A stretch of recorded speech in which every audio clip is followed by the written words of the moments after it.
মানুষের সমস্ত অবয়বের মধ্যে একটা ছোট্ট মাংসের টুকরা আছে, সেটি যার পাক পবিত্র সাপ, তার সমস্ত দেহ পবিত্র।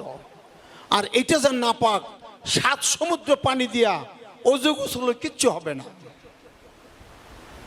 আমরা মনে করি 7 বার হাত পা ধুয়ে অজু করে পরিত্রে সাফ হয়ে যাবো না। নাওয়া ধোয়া করে কি ফল তোমার মন না শুদ্ধ হলে? গন্ধ মাছের যায় কি কখনো রয়েছে যে সদা জলে?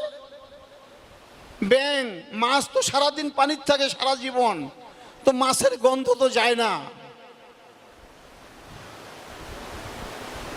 আমাদের কলবকে কাদাফলাহমান তাজাক্কা ওয়া যাকারা আসমা রাব্বিহি ফাসাল্লা, আগে হৃদয়কে পবিত্র করতে হবে, তারপরে বলছে আল্লাহর জিকির, তারপরে বলছে সালাতের কথা।